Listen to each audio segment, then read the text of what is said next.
आप सभी को मेरा नमस्कार। राधे राधे। आप हमेशा मुस्कुराते रहे, यही हमारी इच्छा। आज मैं आपके पास जीव विज्ञान विषय से संबंधित बातों की चर्चा करने के लिए आए हैं। कोई भी विषय पढ़ाने से पहले उसकी बेसिक जानकारी आवश्यक होती है।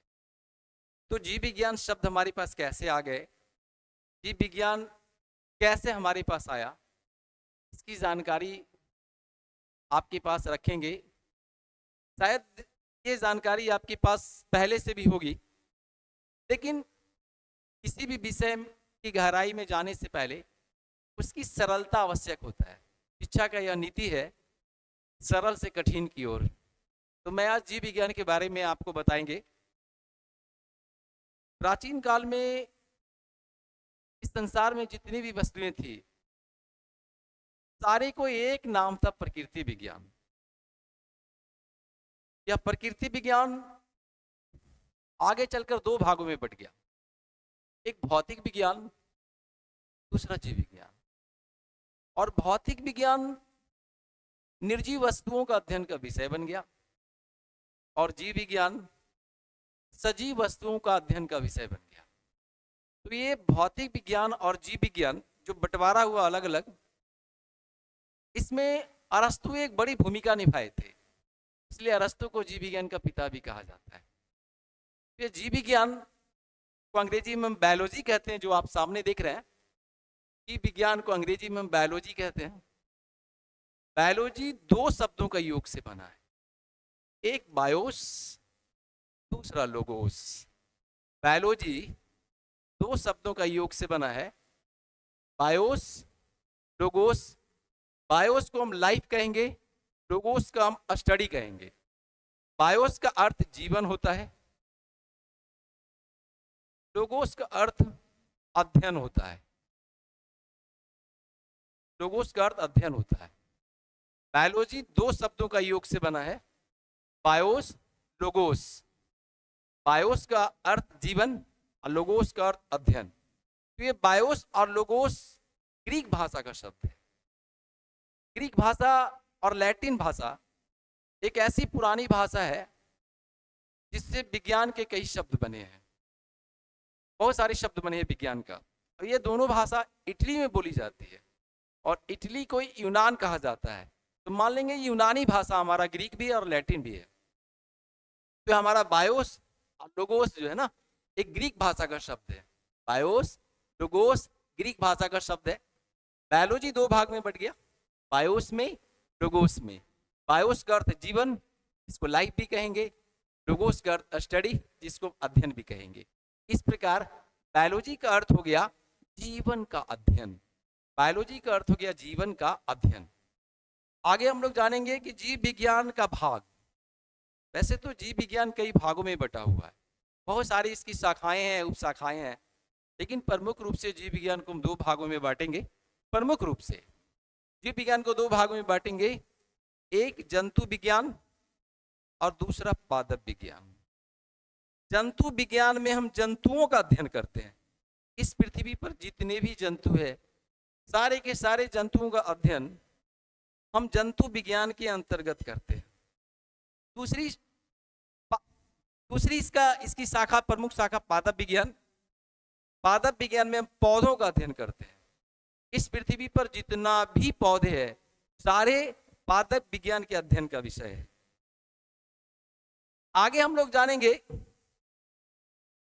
कोई भी विषय होता है उसका पिता जरूर होता है।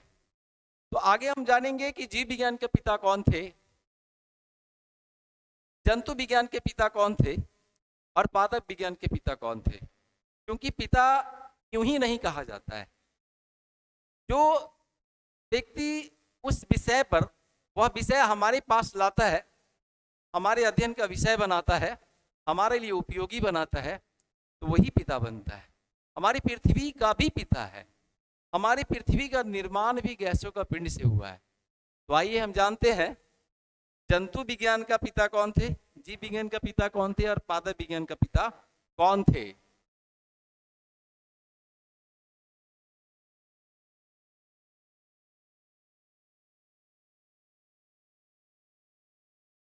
वाई हम जाने जीव विज्ञान का पिता के बारे में सबसे पहले, तो जीव विज्ञान का पिता अरस्तु को कहा जाता है। जीव विज्ञान के पिता अरस्तु को कहा जाता है। जीव विज्ञान के पिता अरस्तु को कहा जाता है। अरस्तु यूनान के रहने वाले थे। अरस्तु दार्शनिक थे।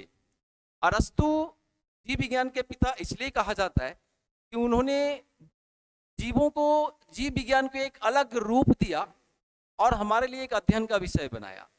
बहुत अधिक कार्य किए इस जीव विज्ञान पर, इसलिए जीव विज्ञान का पिता कहलाए। अरस्तु यूनान का रहने वाले थे, आप याद रखेंगे। दूसरी बात, जंतु विज्ञान का पिता के बारे में, तो जंतु विज्ञान के पिता भी अरस्तु को कहा जाता है। जंतु विज्ञान के पिता भी अरस्तु को कहा जाता है। जीव विज्ञान का पिता अरस्तु तो थे ही, लेकिन जंतु विज्ञान का पिता अरस्तु को कहा जाता है। अब क्यों कहा जाता है? तो अरस्तु ने एक पुस्तक लिखी थी, जंतु इतिहास। अरस्तु ने एक पुस्तक लिखी थी, जंतु इतिहास। और जंतु इतिहास, जिसको हम हिस्टोरिया एनिमेलियम भी कहते हैं, उन्होंने इस पुस्तक में जंतुओं के हाव भाव, उसकी शारीरिक रचना, उसका ढांचा, इसके बारे में इस पुस्तक में जानकारी दी थी। इसलिए जंतु विज्ञान का पिता भी अरस्तु को कहा जाता है। तीसरी बात, पादप विज्ञान का पिता के बारे में जानेंगे। तो पादप विज्ञान के पिता थियोफ्रेस्टस थे। पादप विज्ञान के पिता थियोफ्रेस्टस थे। पादप विज्ञान के पिता थियोफ्रेस्टस थे। अब थियोफ्रेस्टस भी यूनान के रहने वाले थे। अब उनको पादप विज्ञान का पिता क्यों कहते हैं? तो थियोफ्रेस्टस ने पौधों के बारे में लोगों को बहुत सारी जानकारी दी। पौधों को अलग अलग वर्गों में बांटा भी। तो पौधों के लिए एक अध्ययन का विषय बनाया, हमारे पास लाया ये, इसलिए वो पादप विज्ञान के पिता कहलाते हैं। पादप विज्ञान के पिता थियोफ्रेस्टस को कहा जाता है। थियोफ्रेस्टस यूनान के रहने वाले थे। फिर से रिपीट करेंगे, जीव विज्ञान का पिता अरस्तु को कहा जाता है, जंतु विज्ञान के पिता अरस्तु को कहा जाता है, और पादप विज्ञान के पिता थियोफ्रेस्टस के कहा जाता है। तो ये पिता तो कहलाता है। जीव विज्ञान हमारे पास तो आ गया, लेकिन ये जीव विज्ञान शब्द का प्रयोग किसने किया? सबसे पहले, बाद में हुआ। जीव विज्ञान शब्द का प्रयोग सबसे पहले किसने किया? क्योंकि जीव विज्ञान शब्द बहुत बाद में आया हमारे पास। जीव विज्ञान तो बहुत पहले से बटा, लेकिन ये शब्द हमारे पास बहुत बाद में आया। तो जीव विज्ञान शब्दों का प्रयोग करने वाले दो वैज्ञानिक थे, एक लैमार्क थे, दूसरा ट्रेवीरेनस थे। एक लैमार्क थे, दूसरा ट्रेवीरेनस थे। लैमार्क फ्रांस के रहने वाले थे और ट्रेवीरेनस जर्मनी के रहने वाले थे। इन्होंने, ये दोनों वैज्ञानिकों ने, लैमार्क और ट्रेवीरेनस ने जीव विज्ञान शब्द का प्रयोग सबसे पहले किया था। कब किया था? 1802 में इन्होंने जीव विज्ञान शब्द का प्रयोग किया था। तो इस प्रकार एक छोटी सी जानकारी आपको दिया गया। अगले वीडियो में हम आपको बताएंगे कि जीव विज्ञान की कई उपशाखाएं भी है और इसमें सभी शाखाओं में अध्ययन का विषय भी अलग अलग है। इसी के साथ जय हिंद, जय भारत।